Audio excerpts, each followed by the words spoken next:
Hello, and welcome to today's episode of Sparks by PRCA. This new series, hosted by the PRCA Equity and Inclusion Advisory Board, explores key issues across gender, age, LGBTQIA+, neurodiversity, and mental health. In this episode, we're diving into gender equity in the PR industry, prompted by the recent publication of the Missing Women study and the subsequent formation of Break the Silence, a grassroots initiative focused on driving meaningful change around inclusion and equity in our industry. We'll unpack the findings of both the Missing Women study and Break the Silence's own research in this episode.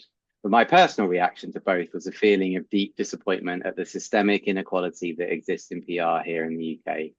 Ours is an industry where the opportunities for senior women are minimal, where leadership is dominated by men. It's an industry where the burdens of parenthood fall inordinately on women, resulting in vast numbers of female practitioners feeling they have no choice but to completely reevaluate their career goals in order to find an adequate work-life balance. It's an issue that I've seen firsthand in my career agency side, with plenty of colleagues choosing not to return after maternity leave or feeling that career advancement at the most senior levels is the sole preserve of non-parents or those who can afford to outsource some of their parenting responsibilities. I'm delighted to have two highly experienced guests with me today to discuss these topics. Firstly, we have the founder of Break the Silence, Shayoni Lynn, who is also CEO and founder of Lynn Group. We also have Stuart Bruce, member of the Break the Silence steering group and joint MD of Purposeful Relations. Delighted to have you both with me today. Thank you so much for having us, Mark. Looking forward to the discussion. Great. Shayoni, I'd like to start with you if we can. Could you give us some background into Break the Silence and what inspired you to set up this new initiative? The conversation really began with the publication of the really impactful report from Socially Mobile, which is Missing Women, a report supported by the CIPR, which showed that over 4,000 women have left the PR world mid-career. And Break the Silence widens that lens to include men's perceptions, men's understanding, and their capability into the issue of gender equity. What brought this grassroots movement together, that's over 100 practitioners in the UK and abroad, was this frustration that we felt because we kept seeing this pattern, right? A pattern where we have these incredible reports like Missing Women, we have moving testimonies from individuals who are living these challenges, but really limited systemic action. So our movement is poised to really not just showcase the issues, but co-produce solutions with the wider industry. And to do that, we need to understand how men see the system. We need to understand how they perceive these issues, their willingness to engage with them or not. Otherwise, we'll never change the system. And this is why Break the Silence is deliberately grassroots and evidence-led. We led and co-produced a survey with the industry. This report, this study, is now the largest data set of PR practitioners on gender equity. And our movement, because it is a movement, has a sharp focus on translating insight into practical allyship and policy engagement. Because we don't want BTS to be another report that sits on the shelf gathering dust. We are here as a group to provoke action. We want to bring together diverse voices across our sector, and we want to co-produce solutions. And I'm interested to know, as part of the interviews and the voices, obviously it's really important to have male voices to be a part of the mix. Did you notice any reticence about men willing to speak up, or any patterns of the types of men that you had on getting on board? Yeah, that's a really interesting question. It's great to have Stuart in the conversation as well. But I'll kick off to say we are very proud of how representative our study is. We have a 31% male response rate in this study. And typically in these types of gender equity reports, the sample from a male perspective is much, much lower. However, to get to that 31% was a struggle. So we initially, and not to again give the context of the timescales, this study, the survey itself was completed in 3 weeks. And we kind of plateaued at 25% male representativeness. And when you look at the work that Ben Verinda has done on analyzing the census data to understand how many men practice in our industry, yes, it's looking at England and Wales, he comes to a conclusion of 40%. So when you then look at a 25% response rate, that's just not good enough. So we really wanted to push that number higher, but that was a struggle. And to do that, we had to engage our male allies to encourage their male friends and their colleagues and peers to take the survey. So it was hard because I think men were reticent. And, the study shows their fears about this issue, the struggles that they face. So that was an early indicator of the types of insights that we saw later in the study. But keen to hear also Stuart's perspective on this. Yeah, I think it's interesting because I think I've always believed that if you're not part of the solution, you're part of the problem. But I think a lot of people that kind of have that attitude, there's also a reticence to speak up or to speak out for fear of getting it wrong. You don't want, there's a kind of, it's interesting dividing line between kind of allyship and kind of being patronizing or giving the wrong type of support. And I think there's a lot of nervousness and reticence around things like that. And I think the fact that the report was such a large sample size and there was the opportunity to put in those anonymous comments meant that we've got some really valuable data. And it's, and there, it is about, as Shayoni said, about finding those practical solutions, because that was my main motivation for getting involved. I know about this issue. I've known about this issue for years. I've cared about this issue for years. I do what I can, and it doesn't appear to make much difference. So actually, what am I doing wrong? What should I be doing instead? What can we all be doing instead? And I think that's why kind of describing it as a movement is a really kind of good way of encapsulating what I feel about it and what some of the other men who I know are kind of supporting this have also said to me. Yeah, I think that's really interesting. And I think what comes through from both of you is a feeling of kind of frustration that as you say, Stuart, everybody knows this is a problem hiding in plain sight that everybody knows about, but we can't seem to find adequate solutions. So it's great to hear the focus on that. I'm interested to know how deep set and systemic do you think these issues are, and how much of a challenge do you think we have on our hands to break some of those patterns? I mean, it's deeply systemic. We see disparities in experience and perception across leadership access, networking, ageism, parenthood. Just to put a few stats out there, 63% of women report gender-based unfair treatment versus 19% of men. 75% of women versus 25% of men report parenthood harm to their careers. So these figures point, and there are more. So go online, have a look at the report to see the gender inequalities we have within our industry. But these figures point to entrenched norms. But the same data set also points to levers for change, because when you look at it, 90% of senior practitioners say that male role modeling would significantly improve culture and performance. So we know what the problems are, as we've just said. We know how deeply they're felt. We know the potential solutions and what they could look like. So I think, where do we go from here? We need wider participation. We need co-creation, but we need a commitment from those who influence these systems, those who create and maintain these systems, to also help us shift these systems. I think that's right. We have the structural scaffolding there. We have the kind of the systems, the processes. We have most of the legislation, and I say most because there are probably kind of question marks, well, not just probably, there are question marks around things like paid parental leave, etc. But most of the building blocks are there, and it's about kind of learning how we can change that culture so we actually use the tools at our disposal. And I think that's right. And I think that I was really interested in what you both talked about around the need for the visible role models and encouraging more men to speak out and getting over the fear of saying the wrong thing. I'm interested to know how you think, Stuart, we might be able to encourage more of that behaviour. And I'm also interested to know from both of you if you've seen or you think we might see any generational differences as we see more millennials start aging into leadership positions in our industry.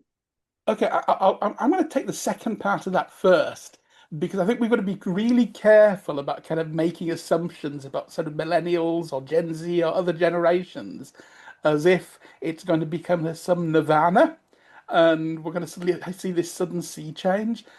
Because actually, if you go back generations, you'd have thought that would have happened, and it hasn't. So I don't really think that kind of generational thing is going to make that huge difference. Because in reality, kind of a couple of things happen. People become institutionalized, they adopt the norms of where they are, but actually also attitudes to things like kind of feminism and equality change, and there's different interpretations of it. In terms of kind of that role modeling and how to do it, I think it is about getting more kind of people with a profile in the industry being less afraid to speak up and to do something.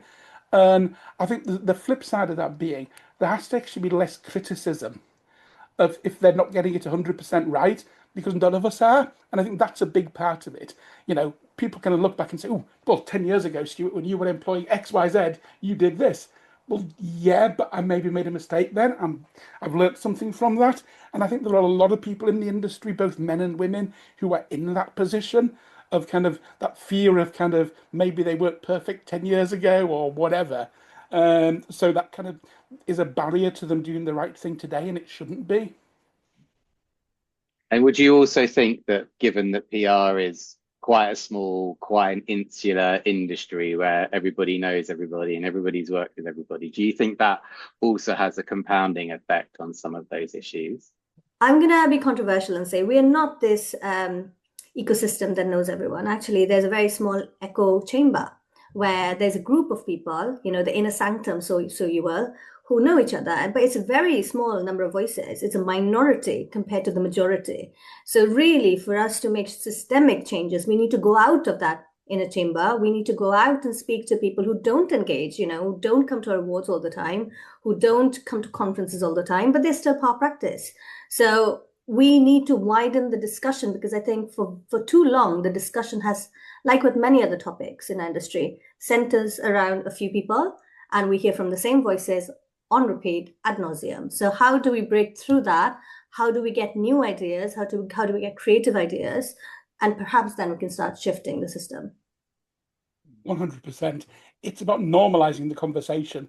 It's not the kind of the people that kind of talking about driving the change. It's making it easier for people to actually, one of the things I talk about a lot is those micro changes, that kind of really, really tiny actions that on their own don't mean much, but cumulatively by thousands of people, repeated millions of times over, they do make a difference.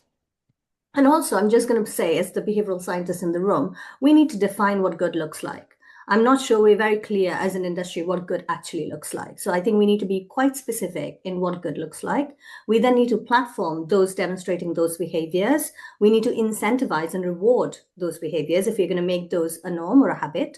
And to Stuart's point, we need to make it safe, but we have to start from the top. We have to model it at the top. CEOs, senior men in our industry, those who hold power need to make public commitments and then follow through to show that they actually mean what they say, and these aren't just sound bites. Yeah, I think the point on incentive is spot on. And I think if I look at my own agency career, I can see, you can just see when the incentives are purely focused on revenue, clients, profits, that's what drives these. That is a big part of driving a lot of these behaviors. And a lot of that is at odds with some of the other behaviors that we talked through. I'm interested to know what other sorts of some of those micro fixes or those small behavioral changes you think people listening to this podcast who want to start making some changes in their workplace might be able to adopt. Okay, I'm going to jump in with one here, and it's listening. So often, so I do a lot of training, and usually if I open the floor to discussion, I can predict who's going to be the first person to ask a question or to say something. Maybe if that's you, take a pause, give somebody else a chance to kind of be the first one to speak. I agree. I think we need to listen more. I think, you know, it goes back to co-creation. You know, the solutions need to be meaningful to the majority and not the minority. So we need to listen more. We need to make those spaces feel safe. We need to enable bystanders to call out bad behavior. We need to enable managers to call out bad behavior and other practitioners. And you can see some of this happening on LinkedIn. You know, since Break the Silence has happened, we've seen in our practice where both within our movement and outside our movement, women and men calling out, you know, bias within content, you know, why don't we, you know, talking about AI, you know, you've got this small group of voices led majority by men, but there's so many female practitioners doing incredible work on AI. Why don't we platform them? So, you know, you see some of these changes start to take effect, but there needs to be that momentum needs to be preserved, and there needs to be action. Otherwise, we end up going back on that shelf and gathering dust. Just jump in and give an example of that, because there was a LinkedIn post recently that listed some of kind of the, you know, the top voices in AI, and I was kind of one of the people listed, but all the voices listed were men. And then Natasha Plowman, who's another member of the Steaming Group, kind of really politely pointed out this, because the person that wrote it was actually an ally. You know, they're actually somebody that's really good at this. But she did it in a really friendly, positive way, and he responded in a really friendly, positive way, because it was a genuine mistake. We all make them. And actually, that type of constructive dialogue is a really good example of what we were talking about with the micro changes. Yeah, I think that's spot on. And I think one of the challenges is, particularly on a platform like LinkedIn, is sometimes people can not take the constructive criticism in the spirit that it's meant, and it can lead to some of that fear factor that you mentioned before. So I think it's getting the balance right and making sure, as you say, that we're modeling that regularly, and you've got that multiplicity of voice taking part in the conversation. And the diversity of voice as well, right? So it can't just be women calling this out. That's why we need our allies to be vigilant, aware of their own biases, and open to, you know, critique. Critique is not criticism. Yeah, and that's why the tone of it is so important. You know, if you spot things, respond to point it out in a positive way, as this is how you're going to do it better, rather than a critical way of this is what you did wrong.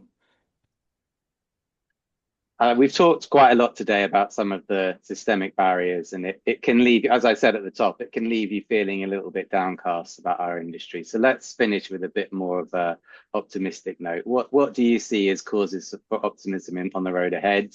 And what might you say to someone, particularly say young women starting their career in PR and comms today? Shall I go? Okay, so I think there's a lot to be optimistic about, because, as I said, 92% say gender equality matters, 90% believe that senior men modeling equality lifts culture and performance. So the will is there, and most people in the industry do seek change. So I suppose our job at BTS is to make this action easy and expected. And to those starting out, I suppose the only message I could reinforce is that your voice matters. Find sponsors, ask for clarity, you know, expect allyship as a standard, as a baseline. It may not be there, but the more we create that environment where this feels normalized, the faster we're going to progress. So don't stay silent, and where you don't see it, help us at Break the Silence build it. It's the theory of change. We're in a profession, we're in an industry where we actually try to get things to change. We've got the tools and the skills to do that. That's why I would be optimistic. If we use our own professional skills, we can be the change we want to see. Physician, heal thyself. It's a nice note to end on. Thank you both so much for the conversation and your time today. I think one thing's clear is that we've got all of the evidence on the table, and as you say, Stuart, we know broadly what the solutions are. I think what matters now is that modeling of leadership, but not only from those who've been directly affected, but from those with the power to change the system. Breaking the silence means moving from awareness to accountability, and from allyship in words to allyship in action. And I will just finish by saying, for those in the industry feeling unheard, we want to hear from you. Understanding what is helping or hindering our industry from being as open and inclusive as possible is what the PRCA Equity Inclusion Advisory Board aims to tackle. We're actually undertaking a new research survey in partnership with Opinium to gather the first in-depth data on the experience of people across PR and comms with neurodiversity, disabilities, both hidden and visible, and those with different religious beliefs. To better understand how those may intersect with different demographics, such as gender we've discussed today, sexual orientation, social mobility, or caring responsibilities. We'll put more details on how to get involved in the show notes, but we'd love for you to click on the link, sign up for an interview, and share your thoughts with us. But all left for me to say is big thanks to Shayoni, big thanks to Stuart for your time today. Thank you, Mark. Thank you, Mark.